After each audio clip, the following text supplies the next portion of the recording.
Hello guys, welcome back. दोस्तों, हम लोग यहाँ पर इस वीडियो के अंदर डिस्कस करेंगे financial management and corporate finance को। अभी ये हमारा यूनिट फर्स्ट है और इसके बाद में अगर पॉसिबल होगा तो मैं सारे यूनिट्स आप लोगों के सामने जल्द से जल्द लेकर के आने की कोशिश करूँगा। ठीक है, तो चलिए स्टार्ट करते हैं। जो आपका यूनिट फर्स्ट है वो आपका किसके बारे में है? Introduction to finance and corporate finance के बारे में। यानी कि हम यहाँ पर एक तरीके का इंट्रोडक्शन पार्ट को कवर करेंगे और बहुत सारे आपको नए नए टर्म्स भी आपको देखने को मिलेंगे इस यूनिट फर्स्ट के अंदर, और हम लोग सारे न्यूमेरिकल्स को भी कवर करने की कोशिश करेंगे इसी वीडियो के अंदर। ठीक है, तो चलिए स्टार्ट करते हैं। यहाँ पर देखो, सबसे पहला हमारा टॉपिक आता है कि आपका फाइनेंस से आप समझते क्या, यानी कि फाइनेंस से आप समझते क्या हो। इंट्रोडक्शन टू फाइनेंस, ठीक है, यानी कि फाइनेंस से आप समझते क्या हो। तो अगर आपसे ऐसा पूछा जाता है तो आप इतना ध्यान रखिए कि मैनेजमेंट ऑफ मनी, यानी कि जो भी आप मैनेजमेंट करते हो मनी का, पैसों का, एसेट्स का, जितने भी आपके पास में मनी होती है, एसेट्स होती है या फिर फाइनेंशियल रिसोर्सेज होते हैं ऑर्गेनाइजेशन के, उन सभी चीज़ों का प्रॉपर मैनेजमेंट करना ही इसको आपका फिनेंस बोलते हैं। जैसे हम अपने घर वगैरह में भी क्या करते हैं, हमारे पास में जो भी पैसे होते हैं उनका proper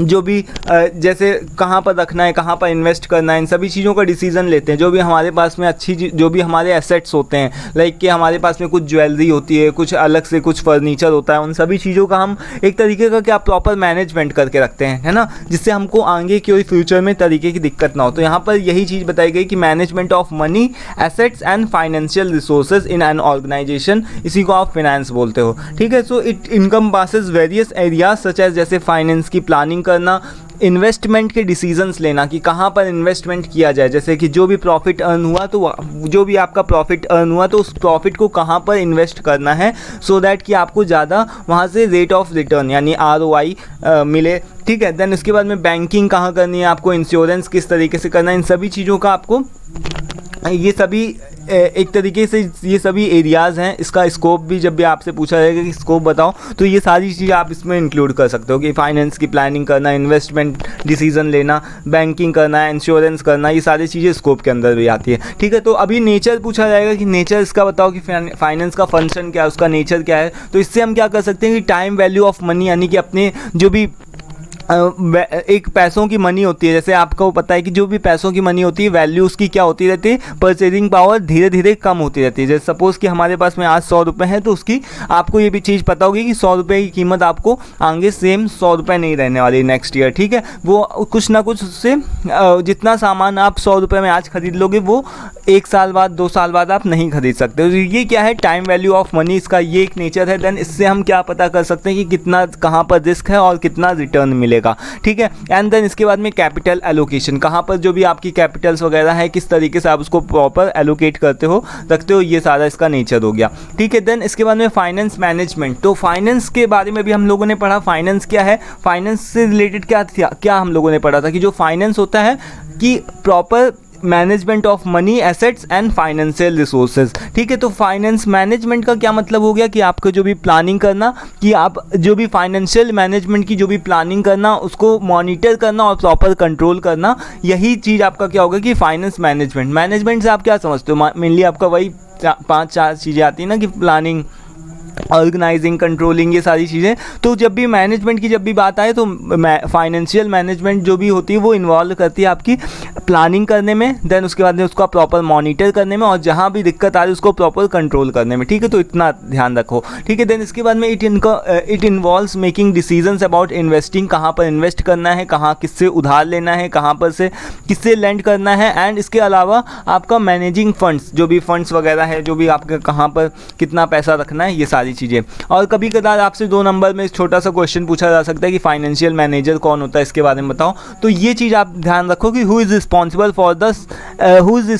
for the financial decision. बस इतना ध्यान रखो कि जो भी पर्सन फाइनेंस के डिसीजन लेता है, फाइनेंस के डिसीजंस लेता है ऑर्गेनाइजेशन के अंदर, वही क्या है, फाइनेंशियल मैनेजर है। ठीक है, देन इसके बाद में अभी देखो क्या है कि इंपॉर्टेंस इसकी पूछी जाती है कि इंपॉर्टेंस बताओ फाइनेंशियल मैनेजमेंट की। तो इसकी इंपॉर्टेंस आप समझ ही दोगे। इससे हम क्या कर सकते हैं, टाइम वैल्यू ऑफ मनी निकाल सकते हैं, रिस्क और ये सभी चीज़ें भी आप यहाँ पर इंक्लूड कर सकते हो। ज़रूरी नहीं कि आप अलग से कुछ याद करो, ठीक है। टाइम वैल्यू ऑफ मनी इसमें भी ऐड कर सकते हो, रिस्क और रिटर्न, ठीक है, इससे कर सकते हो। कैपिटल का प्रॉपर एलोकेशन कर सकते हो। इसके अलावा और भी आप बहुत सारे अपनी तरफ से भी पॉइंट्स लिख सकते हो, जैसे डिसीजन मेकिंग करना, इफेक्टिवली अपनी मनी को जो भी है मैनेज करना, ये सारी चीज़ों को आप अपनी तरफ से भी लिख सकते हो, ठीक है। स्कोप आपने पढ़ ही लिया है। देन इसके बाद में इसके ऑब्जेक्टिव्स क्या हो सकते हैं, जो फाइनेंशियल मैनेजमेंट होता है उसका ऑब्जेक्टिव क्या होता है। जस्ट वेट अ मिनट, यहाँ पर मैनेजमेंट की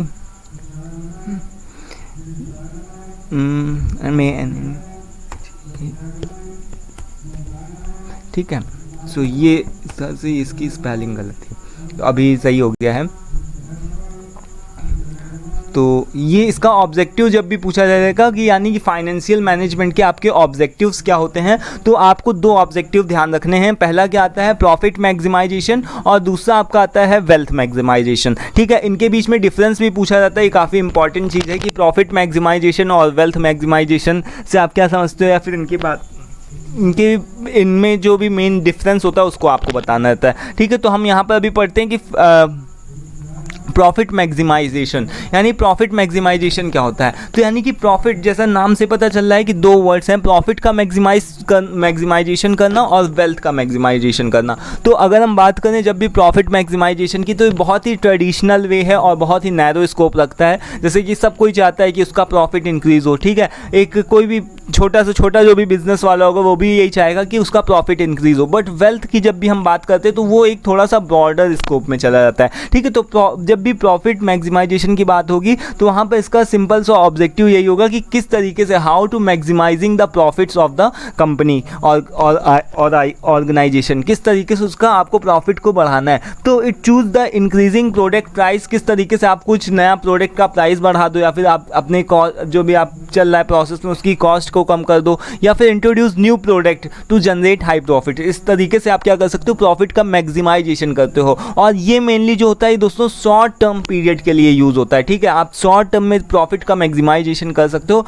बट वेल्थ मैक्सिमाइजेशन नहीं कर सकते, ठीक है। तो यहाँ पे जब भी हम बात करेंगे प्रॉफिट मैक्सिमाइजेशन की, तो ये शॉर्ट टर्म आपके लिए शॉर्ट टर्म की एक्टिविटी होती है, ठीक है। इसमें क्योंकि आपका क्लियर और स्ट्रेट फॉरवर्ड, यानी कि जब भी आप प्रॉफिट, भैया हमको तो प्रॉफिट कमाना है, बस यही हमारा मेन मुद्दा है, ठीक है। कैसे भी कमाना है इससे मतलब नहीं, हमको प्रॉफिट चाहिए। तो हम शॉर्ट टर्म में हम क्या कर सकते हैं, शॉर्ट टर्म में ज़्यादा से ज़्यादा प्रॉफिट को अर्न कर सकते हैं। बट वहीं इसकी कुछ एक लिमिटेशंस भी होती हैं, इसमें आपकी जो भी लॉन्ग टर्म की ग्रोथ को इग्नोर कर दिया जाता है। इसके अलावा आपकी लॉन्ग टर्म की प्रॉफिटेबिलिटी जो होती है वो बहुत ही कम होती है। इसके अलावा ये जो अप्रोच है प्रॉफिट को केवल अर्न करना, ये आपका बहुत ही ट्रेडिशनल और नैरो अप्रोच है, ठीक है। देन इसके बाद में अभी हम बात करते हैं वेल्थ मैक्सिमाइजेशन की। तो यहाँ पर जैसे वेल्थ से पता चल रहा है कि वेल्थ का क्या मतलब है, कि यानी कि ओवरऑल जो कंपनी की ओवरऑल परफॉर्मेंस है, कंपनी की ओवरऑल वैल्यू है, उसको इंक्रीज़ करना। ये नहीं कि मैनेजर अपने बारे में ही सोच रहा है, अपने प्रॉफिट के बारे में सोच रहा है, उसको क्या करना है,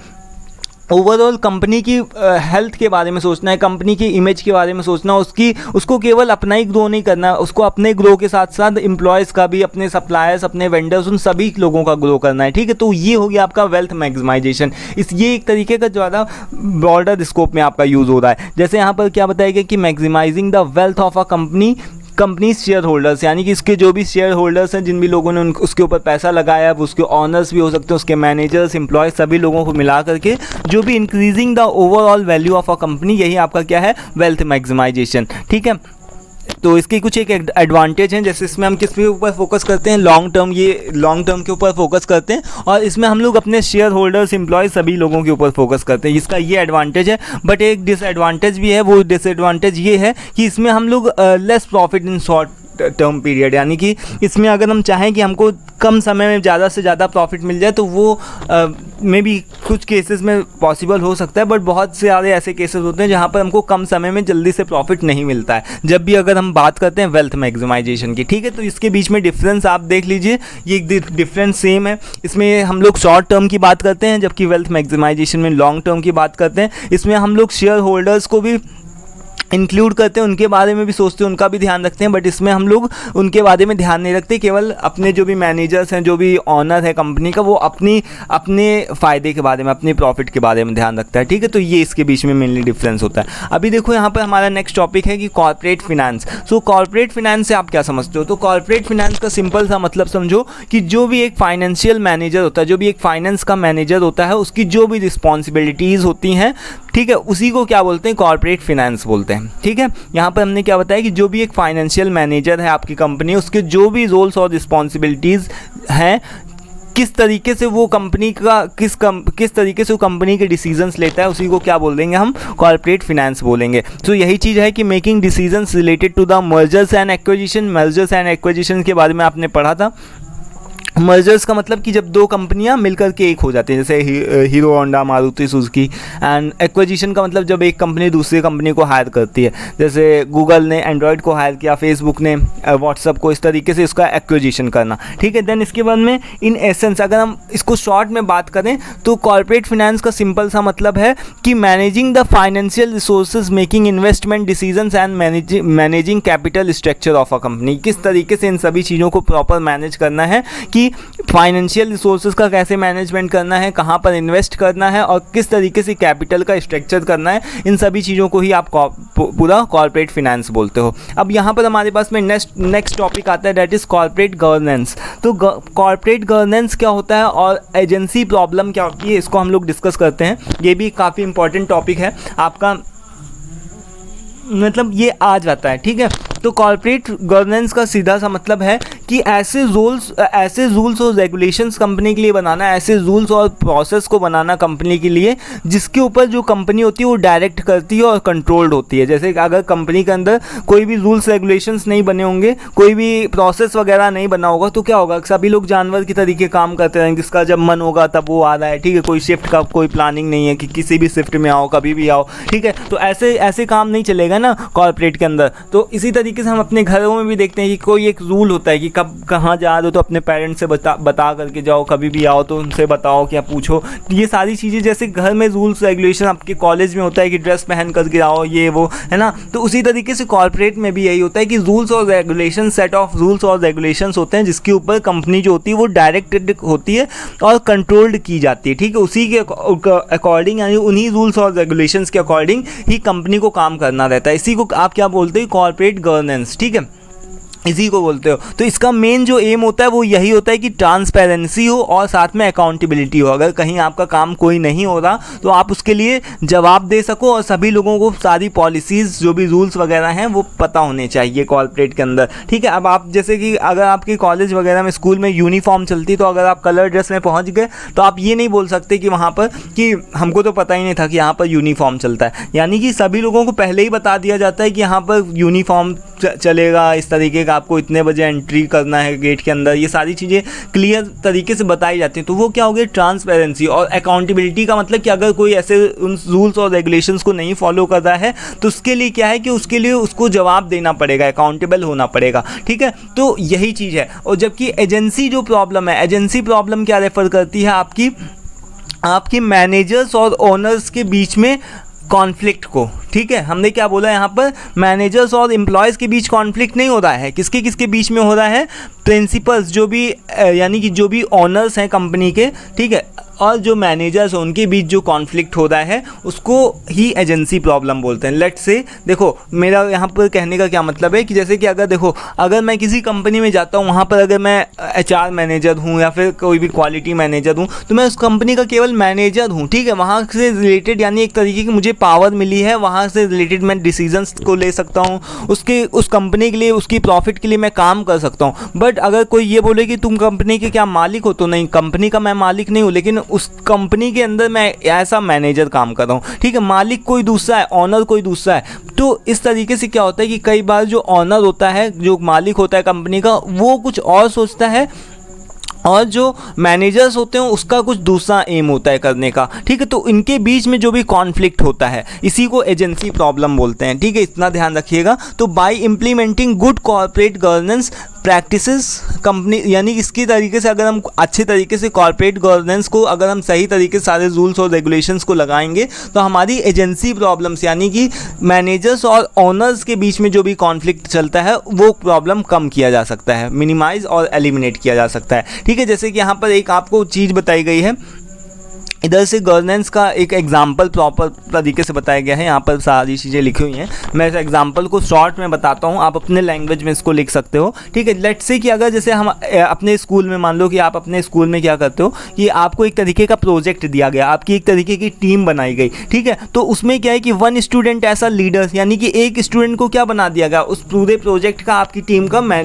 एक तरीके का लीडर बना दिया गया। यानी कि वो लीडर क्या करेगा, वो लीडर आपके पूरे उसकी क्या रोल्स और रिस्पॉन्सिबिलिटी कि आपके पूरी टीम को सही तरीके से रखना, सही आपको दिशा निर्देश देना, जहाँ पर भी जिसको भी दिक्कत आ रही है उसको देखना और सभी लोगों को ले करके चलना। ये नहीं कि अपने ही डिसीजंस लेना, अपने ही वो करना। ठीक है, तो जो लीडर है वो क्या कर सकता है, अपने अनुसार अपने डिसीजंस ले सकता है। ठीक है, अपने बेनिफिट के बारे में सोच सकता है। ठीक है, वो अपने आइडियाज़ को ज़्यादा प्रायोरिटाइज करेगा, यानी कि उनको ज़्यादा अपने आइडियाज़ को पहले रखेगा, दूसरे लोगों की सुने ही ना। ठीक है, और सारा का सारा अगर दूसरे लोग कोई काम भी करें तो उसका सारा का सारा क्रेडिट अपने ऊपर ले लें। तो ये सारी चीज़ें चलेंगी, चलती रहती हैं। ठीक है, आप नॉर्मल देखते हो कि अगर मान लो कि आप टीम वगैरह में काम कर रहे हो और उसके लीडर हो या कोई भी लीडर है, तो वो क्या करता है कि मेनली ये सारा क्रेडिट उसके ऊपर जाता है। अगर अच्छा हुआ तो भी क्रेडिट, अगर बुरा हुआ तो भी वो बोल देगा कि सभी लोग रिस्पॉन्सिबल थे इसके लिए। ठीक है, तो वो क्या कर सकता है, सारा अच्छा क्रेडिट अपने ऊपर ले सकता है, अपने आइडियाज़ को ज़्यादा प्रायोरिटाइज करेगा, यानी कि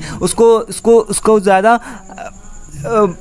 ज़्यादा मतलब जो भी उसके आइडियाज़ होंगे उसको क्या करेगा, वो पहले यानी स्टार्टिंग में रखेगा और दूसरे लोगों की सुने ही ना। ये सारी चीज़ें हो सकती हैं। ठीक है, तो इस तरीके से अगर जो भी टीचर होगा वो क्या करेगा कि प्रॉपर रूल्स बनाएगा प्रोजेक्ट के लिए, यानी कि सभी लोगों को इसमें डिसीजन मेकिंग इन्वॉल्व होनी चाहिए, सभी लोगों को क्या करना चाहिए, रिपोर्ट करना चाहिए। इस तरीके की अगर जो भी जो टीचर है अगर वो पूरी प्रॉपर एक सही से क्लियर और ट्रांसपेरेंट पॉलिसी बना देगा तो इससे क्या होगा, जो लीडर है जो कि केवल अपने ऊपर पूरा क्रेडिट ले सकता है पूरी टीम का, या अपने आइडियाज़ को ही पहले स्टार्टिंग में रख सकता है, दूसरे लोगों की नहीं सुनेगा, तो ये सारी चीज़ें उसकी क्या हो जाएंगी, कम हो सकती हैं। तो इसी तरीके से कॉर्पोरेट में भी यही होता है कि जो भी वहाँ के लीडर्स होते हैं, मैनेजर्स होते हैं, वो मे भी क्या करने लगे, पूरा अपना ऊपर क्रेडिट लेने लगे, या फिर बहुत सारी ऐसी प्रॉब्लम्स होती हैं तो पूरी प्रॉब्लम्स को दूसरे लोगों को दें और अगर कुछ अच्छा हुआ तो अपने ऊपर क्रेडिट ले लें। इसी वजह से हम लोग कॉर्पोरेट गवर्नेंस में क्या होता है कि एक प्रॉपर रूल्स और रेगुलेशंस बनाए जाते हैं, इसी के अनुसार जो भी कंपनी होती है सभी लोग काम करते हैं और जो कोई अच्छा परफॉर्म करता है उसको उसके अकॉर्डिंग उसको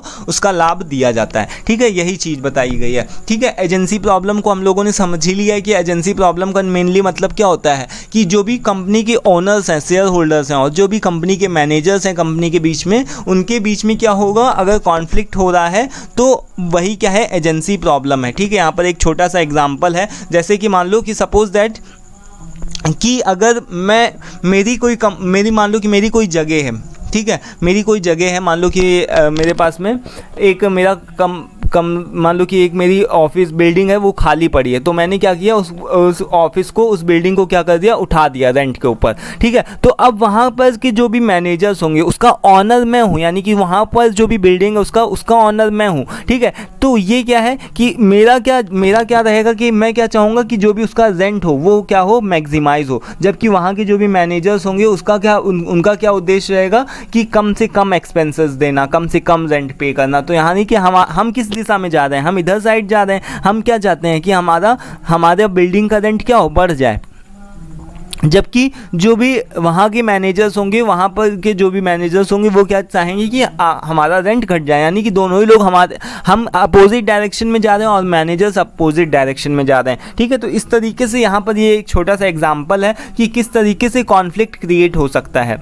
ठीक है, तो ऐसे कॉन्फ्लिक्ट क्रिएट हो सकता है एजेंसी प्रॉब्लम में। देन एजेंसी कॉस्ट क्या होती है, एजेंसी कॉस्ट वो कॉस्ट होती है जिसकी हेल्प से आप क्या करते हो कि उन सभी प्रॉब्लम्स को सॉर्ट आउट करने की कोशिश करते हो या फिर एलिमिनेट करने की कोशिश करते हो, जिसमें से जो कि मैनेजर्स और ऑनर्स के बीच में होती है। ठीक है, और इसकी हेल्प से एजेंसी कॉस्ट की हेल्प से ये ऐसी कॉस्ट होती है जो कि आपके आपके लिए पे करी जाती है, कि जिससे कि सो दैट कि you can align the interest of the honours and managers. दोनों लोग क्या हो कि अपने विपरीत दिशा में अलग अलग ना भागें, ठीक है, एक इधर जा रहा है एक उधर जा रहा है, ऐसा ना हो, ठीक है, दोनों लोग क्या करें, एक ही डायरेक्शन में जाएं, ठीक है। ये वो कॉस्ट होती है जिसकी हेल्प से हम क्या करते हैं, मैनेजर्स और ओनर्स की कंपनी के दोनों ही लोगों को क्या करना चाहते हैं, अलाइन करना चाहते हैं। यानी कि हम ये चाहते हैं कि दोनों ही लोग क्या करें, साथ में मिल करके एक डायरेक्शन में चलें। नहीं तो क्या होगा कि जब ओनर्स और मैनेजर्स ही आपस में उनके बीच में ही कॉन्फ्लिक्ट होगा तो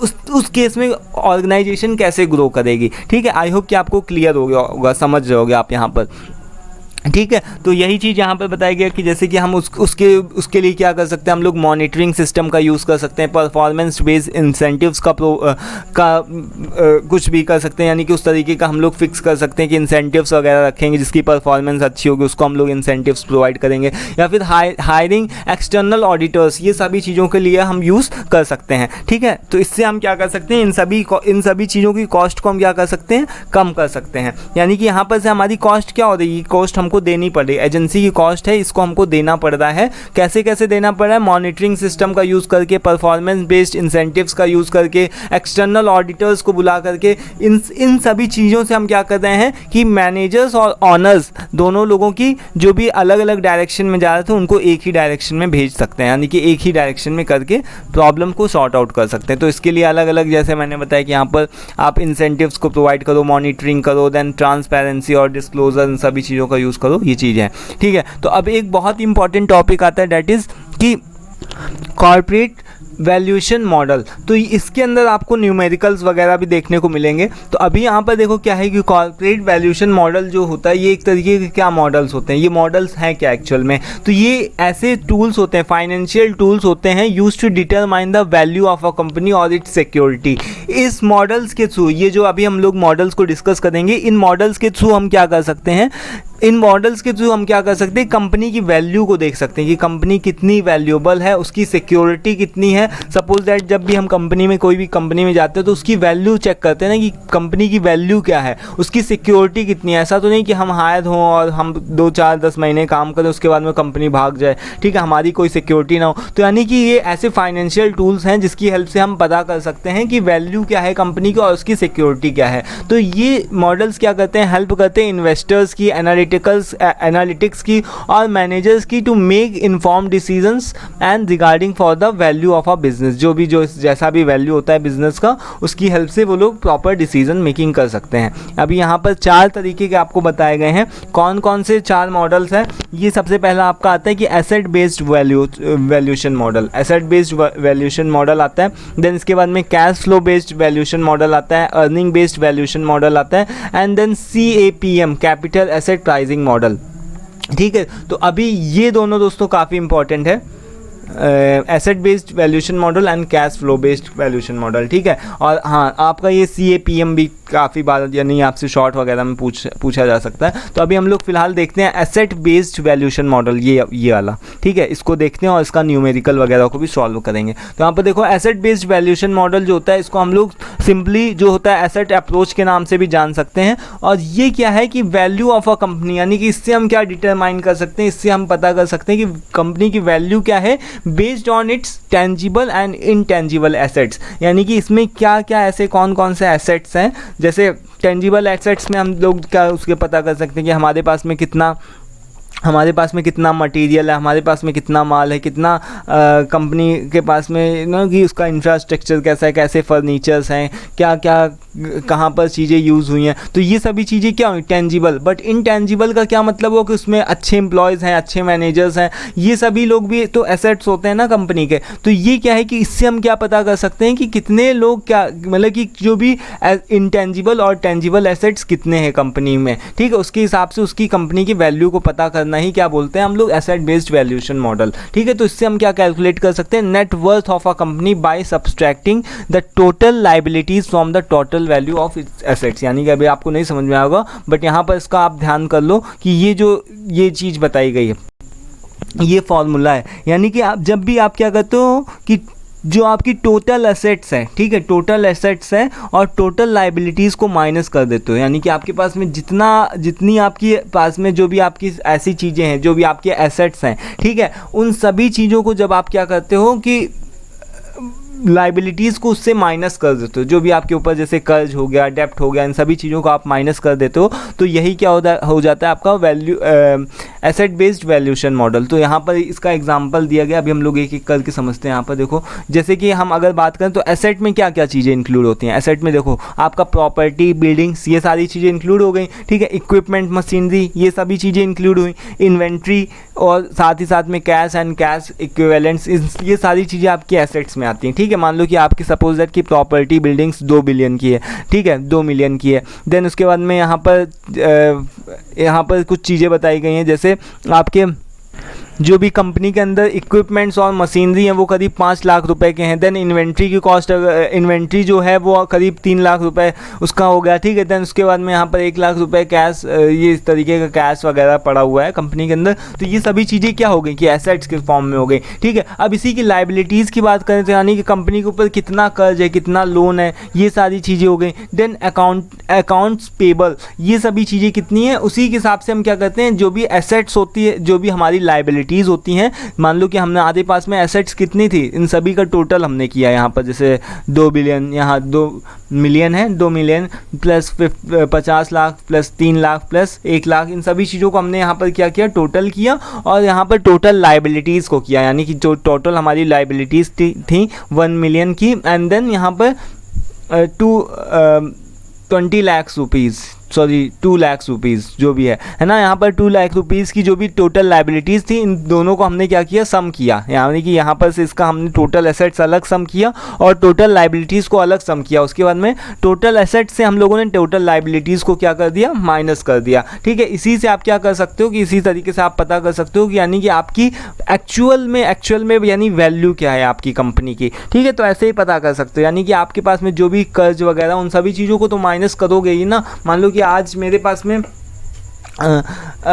मेरा घर है, मान लो कि हमने इतने में ख़रीदा था, ठीक है। तो इतने में अगर हमने ख़रीदा तो उसको हमने यूज़ किया, उसमें कुछ टूट फूट हो गई होगी, उसमें कुछ मरम्मत करवानी पड़ेगी, ठीक है। तो उसके हिसाब से जब भी हम जैसे कोई भी हम सामान ख़रीदते हैं तो हम उसको जब भी सेकंड हैंड पे बेचते हैं तो हमको क्या उसकी कॉस्ट कम करके देनी पड़ती है ना उसकी। तो यही चीज़ इसी तरीके से यही सेम चीज़ें बताई गई कि कंपनी के अंदर जो भी आपकी टोटल एसेट्स हैं, ठीक है, और टोटल लाइबिलिटीज़, आपके ऊपर कर्ज वगैरह कितना है, कितना आपको पे करना है दूसरे लोगों को, उन सभी चीज़ों को आप माइनस करके टोटल एक्चुअल में जो वैल्यू है कंपनी की वो क्या होती है, यही चीज़ बताया गया, ठीक है। तो अब हमारा दूसरा मॉडल आता है cash flow based valuation model, ठीक है। तो अभी ये मॉडल क्या बोलता है, तो दोस्तों ये मॉडल भी जो है वो आपका काफ़ी ज़्यादा इम्पॉर्टेंट है। बट इस मॉडल को समझने से पहले मैं चाहूँगा कि आप लोगों को मैं टाइम वैल्यू ऑफ मनी, इन सभी चीज़ों के थोड़े से टॉपिक्स को क्लियर करवा दूँ। अभी हम इन सभी टॉपिक्स के ऊपर आएंगे अभी घूम करके, बट उससे पहले मैं आप लोगों को थोड़ा सा कुछ अलग से यहाँ पर चीज़ें बताऊँगा, ठीक है, जिससे आपको सारी चीज़ें अच्छे से क्लियर हो जाएँ, ठीक है। अभी जैसे जैसे मैं बता दूँ वैसे वैसे आप काम करो।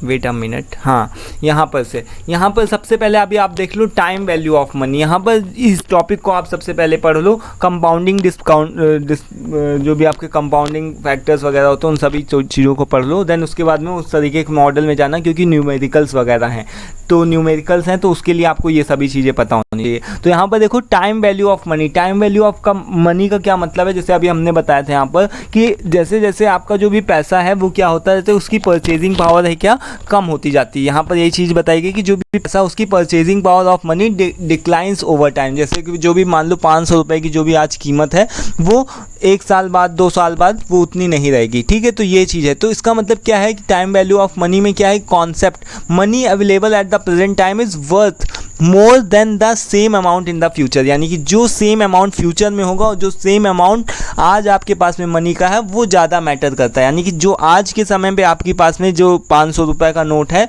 वो क्या है, ज़्यादा वैल्यूएबल है, ठीक है। तो ये चीज़ है। इसका एग्जाम्पल भी आप अपने हिसाब से अपने वर्ड्स में लिख सकते हो, ठीक है। जैसे 500 रुपये वाला जैसे जो भी मैंने एग्जाम्पल बताया आपको, वो आप अपने वर्ड्स में लिख सकते हो। तो अब कंपाउंडिंग और यहाँ पर डिस्काउंटिंग क्या होता है, कंपाउंडिंग एंड डिस्काउंटिंग क्या होता है, इन चीज़ों के बारे में हम लोग डिस्कस करते हैं। कंपाउंडिंग के बारे में देखो अगर मैं डिस्कस करूँ तो यहाँ पर जो कंपाउंडिंग का क्या मतलब होता है कि हमारे पास में फ्यूचर यानी कि हमारे पास में प्रेजेंट वैल्यू दिया होता है। जैसे कि अगर सपोज दैट कि अगर मैं ये बोलूँ कि मेरे पास में आज 10,000 रुपये हैं और मुझे 4 साल बाद 5 साल बाद उन 10,000 रुपये का कितना रिटर्न मिलेगा, अगर मैं इस चीज़ के ऊपर फोकस करूं तो ये क्या होगा, कंपाउंडिंग। लेकिन अगर मुझे ये चीज़ बता दी गई है कि तुमको 5 साल बाद 6 लाख रुपए मिलेंगे, ठीक है, तो अभी उसका प्रेजेंट वैल्यू बताओ उस दर से, यानी कि उस तरीके का रेट दे दिया जाता है और उस रेट से आपको प्रेजेंट उसकी वैल्यू बतानी रहती है। तो जब भी हमको जब भी ये पता करना होता है यानी फ्यूचर वैल्यू पता करनी होती है, फ्यूचर वैल्यू यानी कि फ्यूचर वैल्यू पता करनी होती है प्रेजेंट वैल्यू से, यानी कि कैलकुलेटिंग द फ्यूचर वैल्यू, यानी यहाँ पर हम क्या कर रहे हैं, फ्यूचर वैल्यू को कैलकुलेट कर रहे हैं और हमारे पास में क्या है, present sum of money, present money हमको दी गई है। जैसे कि अगर हमको पता हो कि 10,000 रुपये हैं मेरे पास में और 5 साल बाद वो 10,000 रुपये कितने बन जाएंगे। सपोज़ हम जब भी कभी एफडी वगैरह करवाते हैं या फिर बैंक अकाउंट में अपने जब भी पैसे रखते हैं तो किस रेट इंटरेस्ट से कितना उसमें इंटरेस्ट लगता है और किस रेट से 10,000 रुपये जो होंगे वो 12,000 15,000 कितना बन जाएगा, ठीक है। यानी कि फ्यूचर वैल्यू हमको ज्ञात करनी है, फ्यूचर वैल्यू निकालनी है, ठीक है। इसकी तो हम कैसे निकाल सकते हैं कि ये फार्मूला उसके लिए यूज़ होता है। इस फार्मूले को आप अच्छे से रट लो, ये यानी कि लिखा हुआ है future value is equals to present value, ठीक है। फ्यूचर वैल्यू यहां पर बताया गया, future value is equals to present value into 1 plus I. I क्या रिप्रेजेंट करता है, आई जो है वो आपका क्या रिप्रेजेंट करता है, यहाँ पर बताया गया है कि जो आई है वो आपका है कि इंटरेस्ट रेट, यानी कि जो भी आपका इंटरेस्ट रेट है 8% से चल रहा है, 4% से चल रहा है, 5% से। जैसे अगर अभी देखो तो आप नॉर्मली अगर आप जाते हो बैंक वगैरह में, अगर आप क्या करते हो कि कुछ पैसे रखते हो 10,000 रुपये, मान लो 20,000 रुपये डाल दिया अपने बैंक अकाउंट में, तो वो 5% यानी 5.5 पर के शायद कुछ होता है उस दर से जो भी होता है, यानी कि इंटरेस्ट रेट क्या चल रहा है, ठीक है। ये डिपेंड करता है कि आपका पहले के समय में कुछ शायद थोड़ा ज़्यादा था, शायद 7-8% था, अभी इसको कम कर दिया गया इंटरेस्ट रेट को। तो ये क्या है कि इस तरीके से। देन उसके बाद में एन का क्या मतलब होगा कि यानी कि टाइम कितना है, टाइम यहाँ पर पूछा गया है। तो यहाँ पर ऐसे ही जो क्वेश्चन में पूछा गया है, यहाँ पर क्वेश्चन है आपके पास में ऐसे ही पूछा जाएगा कि आपके पास में मान लो कि 1 लाख रुपए हैं, यहाँ पर 1 लाख रुपए हैं और 8% के हिसाब से 3 साल बाद कितने वो 1 लाख रुपए हो जाएंगे। तो आपको फ्यूचर वैल्यू निकालनी, तो फ्यूचर वैल्यू किस तरीके से निकालोगे आप, प्रेजेंट वैल्यू यानी कि यहाँ पर ये चीज़ है। देन 1 प्लस आई, आई को कैसे कैलकुलेट करोगे, आई आपका क्या है, आई क्या है 8% है। तो अब 8% को जब आप करोगे तो 8, जब भी आप कैलकुलेटर को यूज़ करोगे तो 8 डिवाइडेड बाई 100, ठीक है, 8 डिवाइडेड बाई 100 करोगे तो आपके पास क्या आंसर आ जाएगा 0.08, ठीक है। क्या आंसर आएगा 0.08। अब 1 को इसमें जब भी ऐड कर दोगे और 3 के टाइम में इसका 3 टाइम्स में उस तरीके से कैलकुलेट करके मल्टीप्लाई कर दोगे तो ये आपका आंसर निकल करके आ जाएगा। अब इसको मैं दिखा देता हूँ कैसे करेंगे हम लोग। तो अभी यहाँ पर देखो, अभी आपके पास जो कैलकुलेशन होगा वो एकदम सिंपल होगा। यहाँ पर जैसे कि आपके पास में प्रेजेंट वैल्यू है वो कितना दिया गया है 1 लाख रुपीज़, ठीक है, ठीक है 1 लाख रुपीज़। अब इसी को आप क्या करोगे, यहाँ पर से मल्टीप्लाई कर दोगे, मल्टीप्लाई कितना करोगे 1 पॉइंट, जब ये क्या हो गया 1.08 है ना, 1 को प्लस करोगे 0.08 में तो क्या हो जाएगा 1.08 है ना। तो यहाँ पर क्या होगा कि इंटू 1.08 कितने टाइम्स हमको करना है, 3 टाइम्स करना है, ठीक है। तो उस तरीके से हम क्या करेंगे यहाँ पर, उसके बाद में यहाँ पर 1.08, देन उसके बाद में यहाँ पर फिर मल्टीप्लाई लगाया, देन उसके बाद में फिर 1.08, देन उसके बाद में फिर मल्टीप्लाई लगाया, देन उसके बाद में फिर 1.08, ठीक है। तो इस तरीके से हम एंटर करेंगे तो यहाँ पर हमारे पास में सेम अमाउंट आ जाएगा, देखो 125,791.2, ठीक है। बट अब अभी सपोज कि आपके पास में यहाँ पर 3 लिखा हुआ है, ठीक है, तो 3 कितना है, छोटा एक नंबर, उसको आप बार बार कर सकते हो। बट अगर आपके पास में इनकेस अगर आपके पास में 10 बार 12 बार लिखा हुआ है, मान लो कि n जो है वो 10 साल का, बस 12 साल का, इस तरीके से लंबा दिया होगा तो आप इसी तरीके से कैलकुलेशन करते रह जाओगे। तो यहाँ पर जो एक सिंपल सा मेथड है उसके लिए आप क्या कर सकते हो 1.08, ठीक है। देन उसके बाद में आप इसको क्या करो, उसका मल्टीप्लाई करो 1.08, ठीक है, इसको आप एक बार इक्वल करोगे, अगर आप यहाँ पर एक बार इक्वल करोगे, ठीक है, तो वो कितने का निकल करके आएगा, वो आपका कितने का निकल करके आएगा, डबल बार का। यानी कि वहाँ पर आपने कितने बार यहाँ पर 1.08 को कितने बार मल्टीप्लाई किया, 2 टाइम्स मल्टीप्लाई किया। बट अगर हम सेम इसको देन फिर से अगेन इक्वल कर देते हैं, ठीक है, अगेन इक्वल कर देते हैं, ठीक है, तो अभी हमको यहाँ पर मेंशन नहीं करना पड़ा कि यहाँ पर फिर से हम 1.08 लिख रहे हैं, तो हमको वहाँ पर से मेंशन नहीं करना पड़ा, बस हमने क्या किया, एक बार और प्लस किया और ये हमारे पास में थर्ड ईयर का निकल आया। और अब हम इससे एक साथ में क्या करेंगे, मल्टीप्लाई का निशान लगाएंगे, देन इसके बाद में 1 1 2 3 4 5 जस्ट एंटर, ठीक है, आपके पास में सेम अमाउंट। ये बहुत ही छोटी सी चीज़ है, ठीक है, बट इसको मैं ऐसे ही बता रहा हूँ कि अभी पता चले कि यहाँ पर 10 बार 12 बार लिखा हो तो आप यही एक बार करते रह जाओ, ठीक है, तो ऐसा नहीं करना है, ठीक है। तो अभी इसका सिंपल सा मतलब है कि जब भी अगर 1.08 इस तरीके से है, 1.08 इंटू 1.08, ठीक है। अभी सपोज़ कि आपसे 10 बार का पूछा गया है, तो ये आपका एक बार का हो ही गया, ठीक है, ये दूसरी बार का आया, तीसरी बार का आया, चौथी बार का आया, पाँचवीं बार का, छठी बार का, 7वीं 8वीं 9वीं 10वीं, ठीक है। तो आप जितनी ही बार यहाँ पर इक्वल करते जाओगे आपके पास में उतना ही उसी तरीके से आ जाएगा, ठीक है। तो अभी आपको यहाँ पर बार बार 1.08 लिखने की ज़रूरत नहीं है, ठीक है। तो ये हो गया आपका कंपाउंडिंग। अभी इसके बाद में हम लोग बात करते हैं दोस्तों डिस्काउंटिंग, यहाँ पर लिखा हुआ है डिस्काउंटिंग की। तो यहाँ पर डिस्काउंटिंग क्या है दोस्तों, डिस्काउंटिंग की हेल्प से हम क्या कर सकते हैं कि हमारे पास में फ्यूचर की वैल्यू पता होती है। जैसे अगर मान लो कि हमको अब पहले अभी क्या था कि कंपाउंडिंग में क्या था कि हमको 10,000 रुपये हमको अभी के पता था कि 10,000 रुपये अभी मेरे पास में हैं, बट डिस्काउंटिंग में क्या है कि हमको आगे के फ्यूचर की वैल्यू पता है, फ्यूचर की वैल्यू पता है। मान लो कि जैसे सपोज दैट कि हमको पता है कि 15,000 रुपये हमको फ्यूचर में मिलेंगे, ठीक है, 8% के रेट से, तो अभी प्रेजेंट के बताओ। तो यही चीज़ है, जब भी इस तरीके से पूछा जाए तो वहाँ पर क्या किस चीज़ का फॉर्मूला यूज़ होता है, डिस्काउंटिंग का। तो यहाँ पर यही चीज़ बताएगी कि finding the present value of a future sum of money, यानी कि हम क्या करें, फाइंडिंग द प्रेजेंट वैल्यू, यानी कि प्रेजेंट वैल्यू को निकाल लें। तो इसके लिए हमारा क्या फॉर्मूला होता है, जस्ट उल्टा होता है, ठीक है, future value upon future value into 1/1 plus i की पावर n, ये फॉर्मूला होता है, इसको आप ध्यान रख लो। और इसके लिए आप क्या करते हो, ठीक है, इसके लिए जब भी आपको कभी भी निकालना होता है तो आप क्या करते हो, जैसे कि सपोज दैट कि हमारे पास में यहाँ पर सारी चीज़ें दी गई हैं। तो अभी हमारे पास में क्या है कि 5 साल का निकालना है, जस्ट लेट से अभी यहाँ पर कितना दिया होगा, 8% मान लो आपके पास में दिया है, ठीक है, 8% आपका दिया हुआ है। तो अभी आप क्या करोगे, यहाँ पर 8% का कैसे क्या हुआ, मान लो 8 डिवाइडेड बाई 100 है ना, यही तो करोगे। परसेंट को जब आप नंबर में चेंज करोगे तो यही तो करोगे। तो आपके पास में 0.08 आ गया, ठीक है। तो 0.08 जब भी आएगा तो आप क्या करोगे, उसके लिए आप क्या करोगे, जब भी आपको डिस्काउंटिंग फैक्टर निकालना होगा तो आप क्या करोगे, 1 डिवाइडेड बाई यहाँ पर डिवाइडेड बाई, देन उसके बाद में 1 प्लस आई कितना हो गया, ठीक है, 1 प्लस आई कितना हो गया, अभी हमारा 0.08 आया था ना, 0.08 आया था, अगर उसमें +1 कर दें तो कितना हो जाएगा, 1.08, ठीक है, 1.08 आ गया। तो अभी हम इसको अगर एक बार एंटर करेंगे तो ये आंसर आया, ठीक है। अगर हम इसको 5 टाइम्स एंटर करेंगे, यानी कि 5 टाइम्स इक्वल करेंगे, तो यानी कि ये दूसरी बार का है, तीसरी बार का, चौथी बार का, पाँचवीं बार का, ठीक है। इस तरीके से यहाँ पर देखो, तो इस तरीके से आप देख रहे हो जब बार बार हम इक्वल को प्लस कर रहे हैं तो ये क्या हो रहा है कि हर एक ईयर का दूसरी तरीके से जा रहा है, ठीक है। अब इसी तरीके से यहाँ पर देखो कि अगर हम यहाँ पर क्या करते हैं, जैसे कि जो हमारा फॉर्मूला यूज़ हुआ है वो है यहाँ पर, तो देखो इसको मैं थोड़ा सा साइड में कर देता हूँ।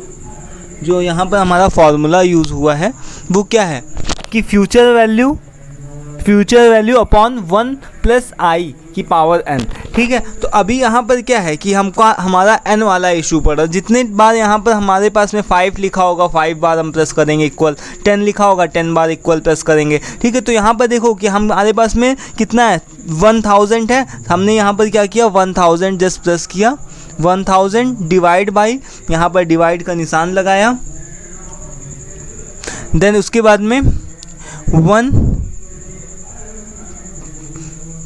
अब हम यहाँ पर 1 के साथ में 1 प्लस 1.08 लिख सकते हैं ना, क्योंकि अब इसको प्लस करके तो दिखाने की ज़रूरत है नहीं, यहाँ पर 1.08 लिख देंगे ना इसको हम डायरेक्ट में। यहाँ पर क्या लिखेंगे 1.08, ठीक है, क्योंकि हम 1 प्लस 0.08 को प्लस करेंगे तो 1.08, ठीक है, और इसको हम जस्ट इक्वल करेंगे। ये हमारा कितना आया, फर्स्ट एक बार हमने क्लिक किया इक्वल में, देन इसके बाद में हम इसको दोबारा करेंगे, तीसरी बार करेंगे, चौथी बार करेंगे, पांचवी बार करेंगे, देखो हमारे पास में 680.58 वो निकल करके आ गया, ठीक है। तो ये क्या हुआ दोस्तों, इस तरीके से हम अपना प्रेजेंट वैल्यू को आसानी से निकाल सकते हैं, कैलकुलेट कर सकते हैं, ठीक है। तो ये दोनों फॉर्मूले हैं, इनको आप अच्छे से ध्यान रख लो, अच्छे से याद कर लो, ठीक है। इसको अलग से टेबल बना करके भी आप कर सकते हो, जैसे कि अगर आप चाहो तो पहले इसको कैलकुलेट कर लो, 1 डिवाइडेड बाई 1 प्लस आई की पावर n, इसको आप कैलकुलेट कर लो, ठीक है। देन उसके बाद में उसी का मल्टीप्लाई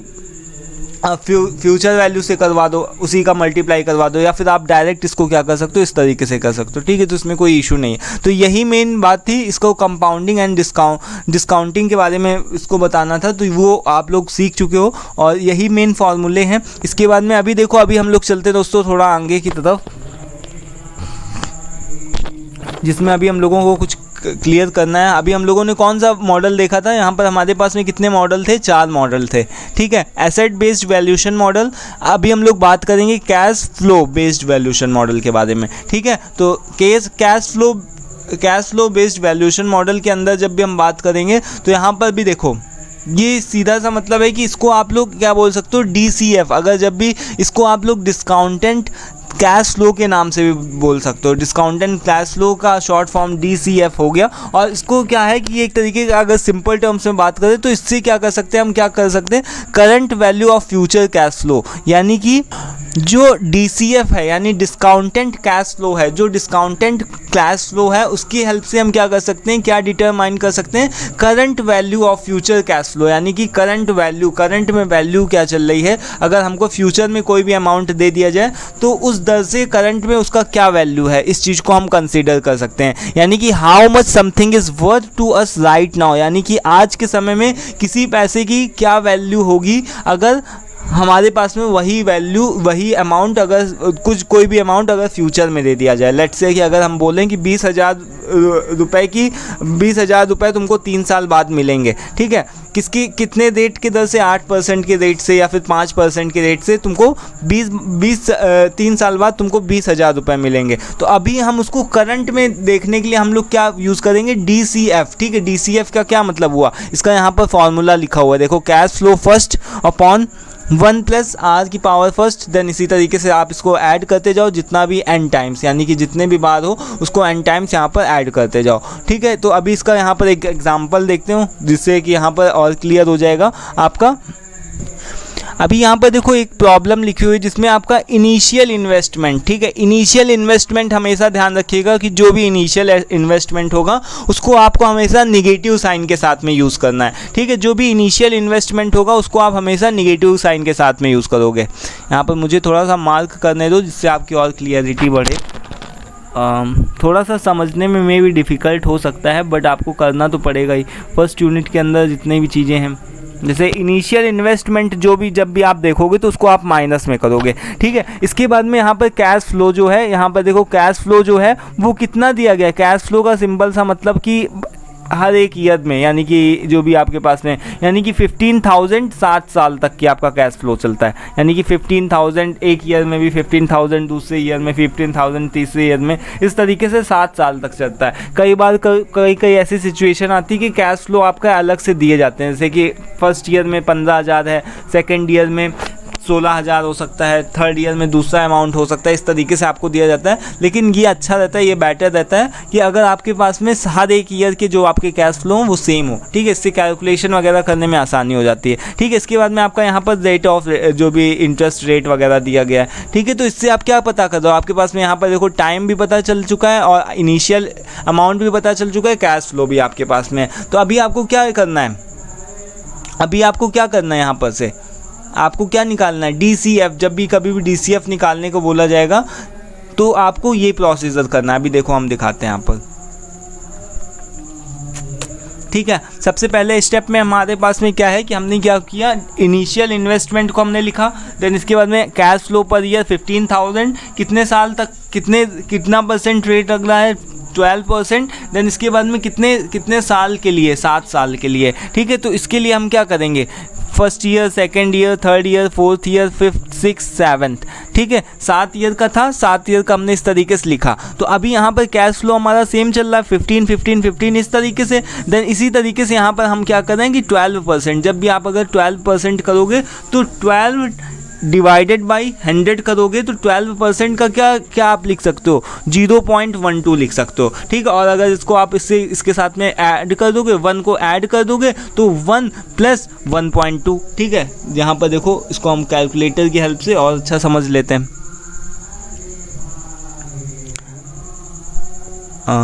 जैसे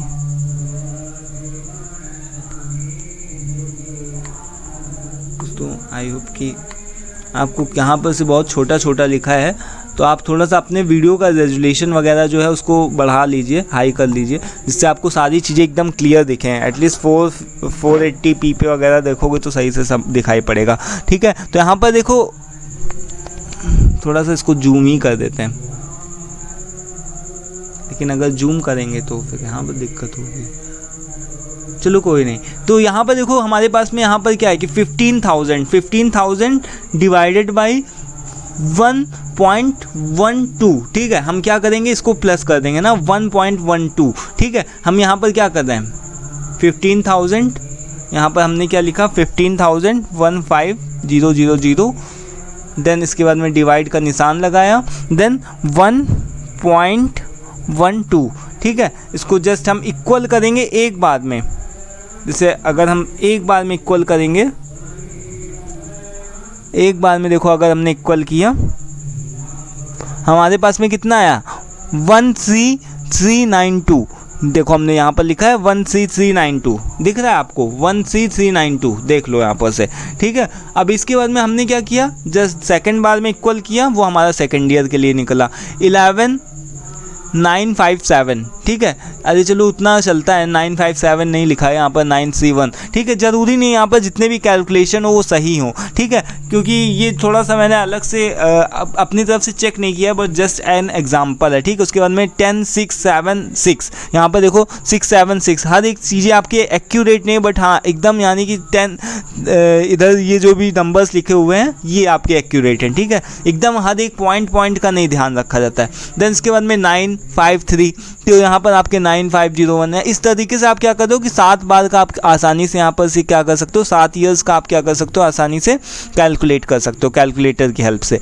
ठीक है। तो अभी आपने क्या किया, यहाँ पर से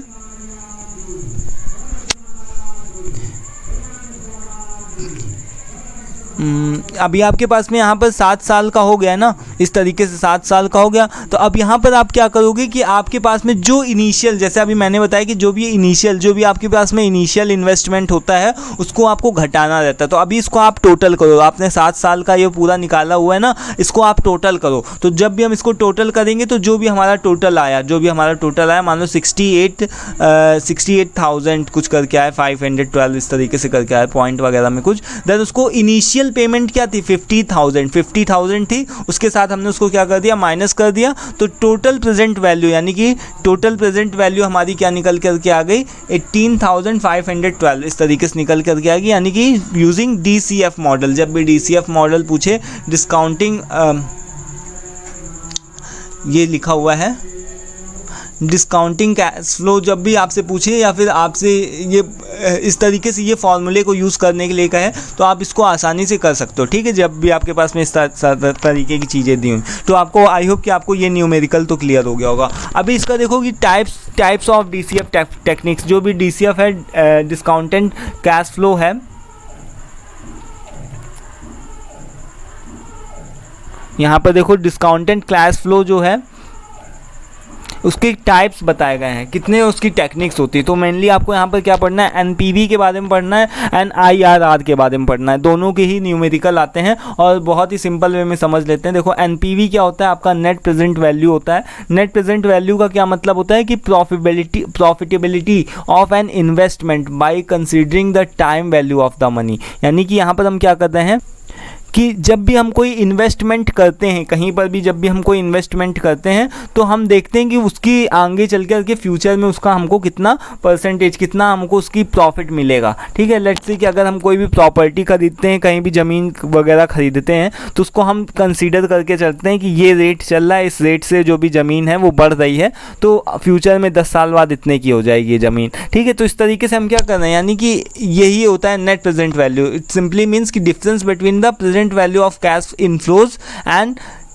difference between the present value of cash inflows and the present value of cash outflow। ठीक है, तो यहाँ पर देखो कि नेट प्रेजेंट वैल्यू इसका ये फॉर्मूला है। ठीक है, यहाँ पर जब भी कभी क्या हो कि वन कैश फ्लो दिया हो, वन कैश फ्लो का मतलब कि एक ही जैसा, जैसे कि अगर देखो तो हमने यहाँ पर क्या किया था, अभी हमारे पुराने वाले एग्जाम्पल में क्या था कि एक जैसा ही कैश फ्लो था, 15,000 है ना। यहाँ पर क्या था, यहाँ पर आप क्या देख रहे हो, कैश फ्लो को सेम देख रहे हो, 15 7 साल तक के। बट अगर सपोज दैट कि अगर अलग अलग होता है, कई बार क्या होता है कि ईयर्स में अलग अलग, फर्स्ट ईयर में इतना है, सेकंड ईयर में इतना है, थर्ड ईयर में इतना है, दूसरी जब भी दूसरे नंबर्स होते हैं तो हम उसके लिए क्या करते हैं, यहाँ पर ये वाला फॉर्मूला यूज़ करते हैं। होते दोनों ही सेम है बट हम अपने सुविधा के लिए ये यूज़ कर लेते हैं। यानी कि यहाँ पर ये इनिशियल होगा, आपका इनिशियल हमेशा आपका माइनस में होता है, जैसे cash flow upon 1 plus R की पावर 0, देन इसके बाद में 1 के बारे में आ गया, देन 2 के बारे में आ गया, इस तरीके से करते करते एन।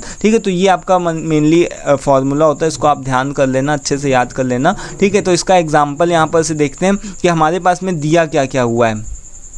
मान लो दिया क्या क्या हुआ है हमारे पास में, कैश फ्लो। ठीक है, इनिशियल कैश फ्लो दिया हुआ है 10,000। ठीक है, 10,000 रुपीज़ दिया गया। जब भी हमारे पास में इनिशियल होता है तो हम क्या करते हैं, माइनस का निशान लगाते हैं। ये चीज़ हमने पहले ही बताया है। ठीक है, उसके बाद में एक्सपेक्टेड कैश फ्लो क्या है कि पर ईयर CF1, यानी यहाँ पर CF1 कितना है कि 3,000 रुपीज़ दिया हुआ है। और ये जो 3,000 रुपीज़ हैं ये क्या है कि नेक्स्ट 5 ईयर तक सेम रहेंगे। तो इसी वजह से यहाँ पर हमने देखो 3,000 अगर हमारे सेम ना होते तो यहाँ पर पूरा कैश फ्लो का चार्ट देता, 3,000 फर्स्ट ईयर के लिए, 4,000 सेकेंड ईयर के लिए, 6,000 थर्ड ईयर के लिए, इस तरीके से, यानी कि कोई भी नंबर दे सकता है। ठीक है, तो ये चीज़ हो गई। और 8% का यहाँ पर रेट दिया हुआ है। तो यहाँ पर हमने जस्ट फार्मूला को अप्लाई करना है और फार्मूले को अप्लाई करके हमको क्या करना है, माइनस जो भी इनिशियल था, यहाँ पर इनिशियल हमारा जो भी इनिशियल रेट था उसको हमको माइनस कर देना है। तो हमारे पास में यहाँ पर एनपीवी निकल करके आ जाएगा। और यहाँ पर एक नोट करने लायक चीज़ है कि आप इसको नोट कर सकते हो, जब भी एनपीवी बड़ा होता है तो एनपीवी को हम पॉजिटिव बोलते हैं, यानी कि इस केस में हम प्रोजेक्ट को एक्सेप्ट कर लेंगे। कई बार क्वेश्चन में पूछा जाता है कि प्रोजेक्ट एक्सेप्ट करना चाहिए कि नहीं करना चाहिए, तो इस केस में आपका प्रोजेक्ट एक्सेप्ट कर लेना चाहिए। जब भी एनपीवी जो होता है लेस देन होता है 0 से, तो इसको प्रोजेक्ट को रिजेक्ट कर देना चाहिए, क्योंकि इसमें आपका प्रॉफिट नहीं होता है। और कई बार ऐसा होता है कि एनपीवी 0 के बराबर आ जाता है, तो उसमें हमारा जो भी होता है वो न्यूट्रल होता है। उस केस में हम क्या करते हैं, IRR को हम लोग यूज़ करते हैं। यहाँ पर IRR यानी कि इंटरनल रेट ऑफ रिटर्न को यूज़ करते हैं। तो ये क्या होता है, जब भी आपका इन्वेस्टमेंट 0 होता है, ठीक है, इन्वेस्टमेंट 0 के लिए हम लोग यूज़ करते हैं। अभी हमारे पास में यहाँ पर जैसे कि IRR का एक हमारे पास में न्यूमेरिकल है, बट इसको थोड़ा आपको समझने में दिक्कत पड़ेगा। बट इसके लिए आप इतना समझो कि IRR से रिलेटेड एक क्वेश्चन पूछा भी जाता है, इम्पॉर्टेंट भी है। तो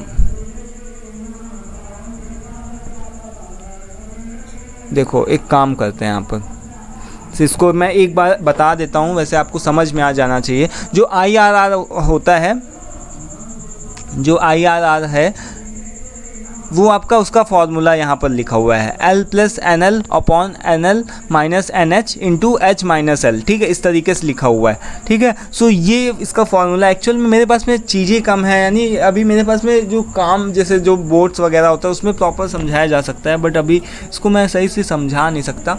बट स्टिल यहाँ पर देखो कि हमारे पास में ये फार्मूला होता है, इस फार्मूले को आपको ध्यान रखना है और सेम सारी चीज़ें चलती हैं। देखो यहाँ पर जैसे कैश फ्लो है, कैश फ्लो यहाँ पर दिया हुआ है, आपका इनिशियल इन्वेस्टमेंट जो है वो ये सबसे पहला दिया हुआ है। बट इसमें आपको ये ध्यान रखना है कि जब भी आप IRR को यूज़ करोगे, इसमें आपका है ना परसेंटेज नहीं दिया रहता है कि जैसे जो इंटरेस्ट रेट नहीं दिया रहता है कि 8%, 9%, 12%, इस तरीके का नहीं दिया रहता है। तो उसको आपको कैलकुलेट करना रहता है सबसे पहले। तो उसके लिए कैलकुलेट करने के लिए उसको हम लोग दोस्तों एक्चुअली मैं करता हूँ कि नेक्स्ट वीडियो में करता हूँ, ठीक है, क्योंकि ये एक इंपॉर्टेंट टॉपिक भी है और इसको कवर ऐसे नहीं करा जा सकता। तो इसके लिए मैं क्या करूँगा, अलग से वीडियो को अपलोड कर दूँगा, ठीक है, कॉपी और पेन वगैरह का यूज़ करके, तो तब आपको सही से समझ में आ जाएगा। अभी के लिए आप इतना ध्यान रखो कि आपका IRR का फॉर्मूला ये होता है, ठीक है। तो ये चीज़ आप ध्यान रखो। तो अभी देखो यहाँ पर आगे क्या है, CAPM का क्या फुल फॉर्म होता है, कैपिटल एसेट्स प्राइसिंग मॉडल। ये क्या होता है, इससे हम क्या पता कर सकते हैं, expected return on an investment based on it's risk level. जैसे कि हम कभी भी कोई भी प्रोजेक्ट में जब भी हम कोई इन्वेस्ट करते हैं तो हम देखते हैं कि उसमें रिस्क कितना है। अगर जितना ज़्यादा रिस्क होगा उतना ज़्यादा हमको प्रॉफिट मिलने के चांस भी हाई होते हैं, है ना। जैसे कि अगर मान लो कि हम लेट्स से कि कोई जैसे आप लोग में से कुछ लोग हो गए वो म्यूचुअल फंड्स और जो स्टॉक मार्केट वगैरह में इन्वेस्ट करते होंगे, तो जहाँ पर आपको रिस्क ज़्यादा दिखता है वहाँ पर आपका रिटर्न जो होता है वो ज़्यादा मिलने की संभावना होती है, ठीक है। तो यही चीज़ मेनली आपको बताई गई है। तो इस तरीके की चीज़ों को देखते हैं। तो और इसमें मेनली आपकी बीटा वगैरह की बात होती है। अगर बीटा इज इक्वल्स टू 1 होते हैं तो इसमें क्या होता है कि रिस्क इक्वल होता है, यानी कि रिस्क इक्वल होता है कि अगर आप मार्केट में जितना लगाओगे, इन्वेस्ट करोगे, उतना ही, अगर आप किसी प्रोजेक्ट में लगाते हो तो उतना ही मिलता है। लेकिन अगर बीटा जो होता है वो हाई होता है, यानी कि रिस्क ज़्यादा, तो आपको प्रॉफिट भी ज़्यादा मिलेगा। और अगर बीटा लेस होता है 1 से, तो यानी कि लो रिस्क है, यानी कि कम आपको कम प्रॉफिट मिलेगा, ठीक है। तो यहाँ पर इसका फॉर्मूला वगैरह दिया हुआ है, आप इधर से देख सकते हो। फॉर्मूला जो दिया हुआ है, फॉर्मूले को आप ध्यान रख लेना कि risk free rate plus beta और market return minus risk free rate, इस तरीके से यहाँ पर स्क्रीनशॉट वगैरह लेकर के न्यूमेरिकल वगैरह आप देख सकते हो अपने हिसाब से, ठीक है। तो ये इसका आंसर भी आ रहा है। देन इसका ग्राफ पूछा जाता है कि इसका ग्राफ बना करके दिखाओ, या फिर नहीं पूछा जाता है तो अगर आपसे जब भी पूछा जाएगा इसके बारे में तो आप इसका एक ग्राफ बना करके प्रॉपर दिखा सकते हो। इसमें आपको मेनली यही दिखाना है कि अगर हाई रिस्क, यानी कि अगर यहाँ पर से हमारा क्या है कि रिटर्न क्या ज़्यादा है, इधर रिटर्न है और इधर रिस्क है, ठीक है। तो अगर हमारे पास में जो रिस्क होगा अगर वो ज़्यादा होगा तो हमको रिटर्न भी हाई मिलने के चांस होंगे, लेकिन अगर रिस्क कम है तो उसमें हमको लेस रिटर्न भी मिलेगा। जैसे अगर आप देखो तो बैंक में जब भी आप इन्वेस्ट करते हो जाकर के, लेट्स से कि अगर FD वगैरह करते हो तो उसमें आपकी कहीं रिस्क होता है, बिल्कुल ज़्यादा रिस्क नहीं होता है, कम रिस्क होता है। तो उसमें क्या है कि आपको 5-10% के हिसाब से आपको उतना ही पैसा मिलता भी है, ठीक है। लेकिन अगर कहीं पर आप ज़्यादा प्रॉपर्टी वगैरह कोई ख़रीदते हो, गोल्ड वगैरह ख़रीदते हो ज़्यादा रिस्क ले करके, तो वहाँ पर से आपका जो रिटर्न मिलने के चांसेस होते हैं वो भी ज़्यादा हाई होते हैं, ठीक है। तो ये जो रेड कलर का आप देख रहे हो ये क्या है कि ये जो है ये क्या आपको दर्शाता है कि ये रिस्क को दर्शा रहा है, ठीक है। इस तरीके से इसका आप ग्राफ का एक स्क्रीनशॉट वगैरह लेकर के इसको आप देख सकते हो, ठीक है। तो इस तरीके से यही हमारा मेनली फर्स्ट यूनिट के अंदर था। आई होप कि सारी चीज़ें क्लियर हो गई होंगी। इन सभी टॉपिक्स को ज़्यादा इंपॉर्टेंट नहीं तो छोड़ते हैं अभी। Time value of money, compounding and discounting वगैरह के ऊपर हम लोगों ने ऑलरेडी डिस्कस कर लिया है। तो यही था मेनली आपके बारे में, ठीक है। फर्स्ट यूनिट के बारे में आप इसको अच्छे से देख लेना। IRR का आप देख लेना कि कहीं पर से अगर आपको सही तरीके से न्यूमेरिकल बताया जाए तो आप उस तरीके से देख लेना IRR का, ठीक है। इसका न्यूमेरिकल ज़रूर आता है एक तरीके का, आप इसका फर्स्ट यूनिट में से इस तरीके के न्यूमेरिकल ज़रूर आते हैं। जितने मैंने बताया उतने भी कर लेना। और IRR का न्यूमेरिकल रह गया तो अगर उसको होगा तो मैं कॉपी पेन की हेल्प से आपको बता दूंगा, और अगर नहीं होगा तो आप उसको कहीं से अलग तरीके से अलग से भी कहीं पर से भी आप उसको समझ सकते हो जा करके, ठीक है। तो ये यूनिट फर्स्ट था। कोशिश करूंगा कि यूनिट सेकंड थर्ड भी लेकर के जल्दी से जल्दी, यानी कि आपके जितने भी यूनिट्स हो कवर हो जाए, एटलीस्ट थ्योरी पार्ट आपके सारे कवर हो जाएँ, ठीक है। तो thank you for watching this. मिलते हैं नेक्स्ट वीडियो में। Till then take care, thank you and